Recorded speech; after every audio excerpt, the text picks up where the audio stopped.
vous avez cheminé sur les différentes parties du débat sur ce voile intégral. Je ne veux pas être provocateur, mais on dit parfois aussi que Tariq Ramadan parle à des parlementaires, mais il pourrait parler différemment aux étudiants de Villetaneuse ou d'Oxford. Est-ce que c'est vrai?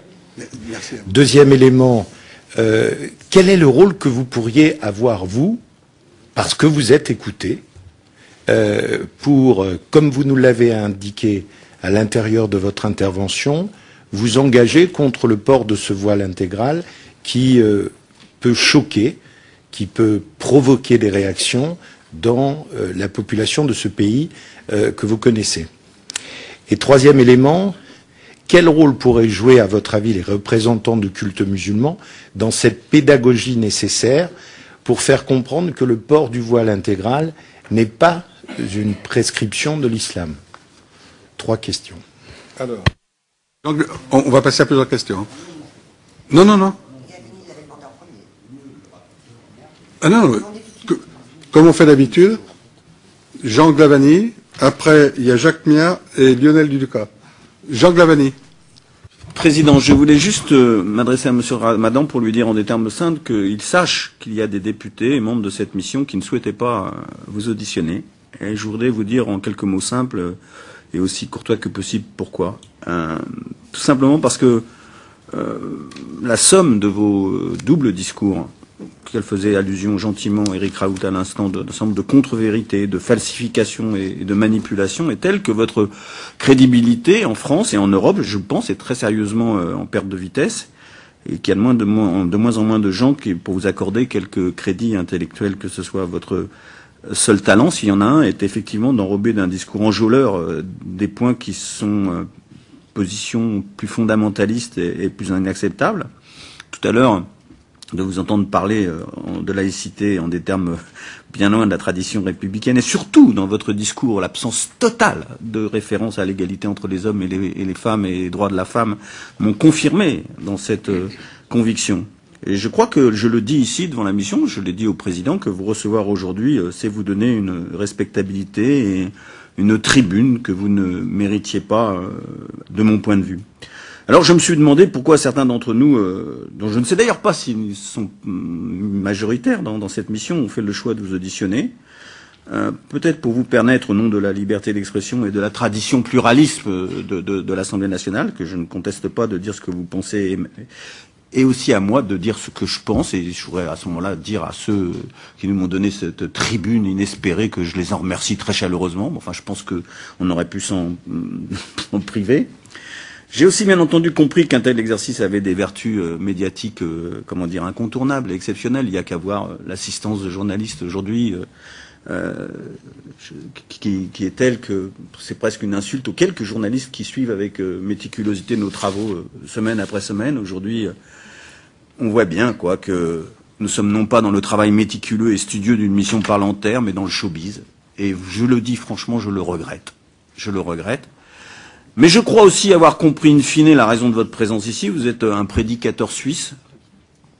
Et je me suis demandé pourquoi un Parlement français devait recevoir à écouter un prédicateur suisse. Et c'est sans doute que on a compris ces dernières semaines que la lumière venait de Suisse.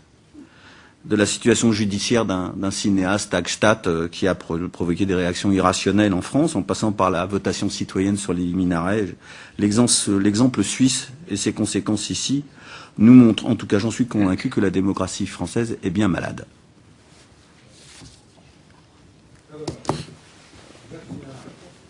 Bien. Oui, merci Monsieur le Président. Bonjour Monsieur Ramadan. Nous allons encore échanger à nouveau, et cette fois-ci pas sur des chaînes étrangères.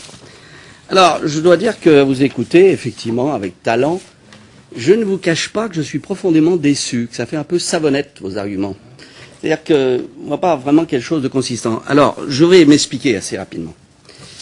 Premièrement, une question tout à fait d'accord pour vous dire sur la diversité de l'islam. Effectivement, vous avez raison de rappeler qu'il n'y a pas des musulmans modérés contre d'autres. Il y a des écoles et il y a, entre guillemets, je dis bien entre guillemets, des églises. Puis-je vous demander à laquelle vous vous rattachez personnellement? Vous ne répondrez pas.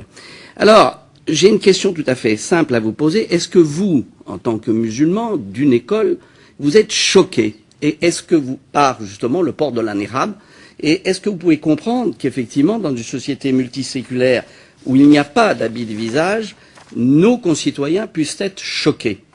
Et c'est là où je vois une très grande contradiction dans vos discours. Vous nous dites, de toute façon, faites attention à qui vous allez vous adresser, vous devez vous adresser à celui qui a l'autorité du groupe, et que si celui-ci admet, vous nous avez parlé d'autorité, diverses écoles, que ça soit, vous avez contesté El Azhar, vous avez raison, elle est contestée, par d'autres d'ailleurs, c'est un débat interne à l'islam dans lequel je ne saurais rentrer, mais vous nous dites, en définitive, vous devez faire de la pédagogie.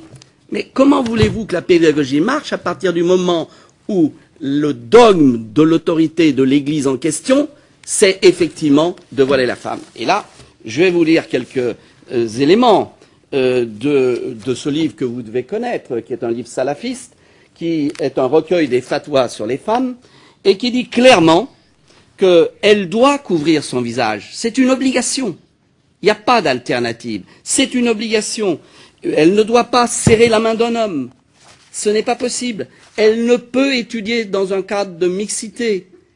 Bon, elle doit rester chez elle. Est-ce que vous pensez que ces dogmes enseignés et trouvés dans la banlieue française, je ne suis pas allé du côté de l'Arabie Saoudite, est-ce que vous pensez que ces dogmes peuvent heurter directement, justement, la loi du pays? Mais à partir du moment où vous nous dites, faites de la pédagogie, mais que vous nous dites antérieurement que, bien évidemment, l'autorité en question, vous n'avez pas pouvoir sur eux, qu'est-ce qui reste? Il reste la norme du vouloir vivre ensemble, c'est-à-dire la loi du suffrage universel.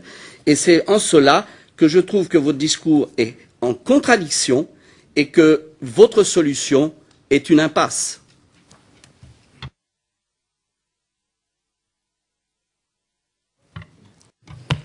Oui, écoutez, moi je me réjouis que nous ayons l'occasion de vous entendre, parce que plutôt que de vous regarder qu'à la télévision, je suis heureux que cette mission sur le voile puisse entendre quelqu'un qui a une certaine notoriété et que nous puissions nous adresser à lui et qu'il puisse nous faire les réponses qu'il doit nous faire. Donc moi je pense qu'on a bien fait. Je remercie le président et le rapporteur de nous avoir donné cette opportunité. Moi je voudrais simplement vous poser 3 questions. Je vous ai entendu nous dire que la burqa, le niqab, n'était absolument pas une prescription religieuse en tant que telle, mais par contre que le voile l'était.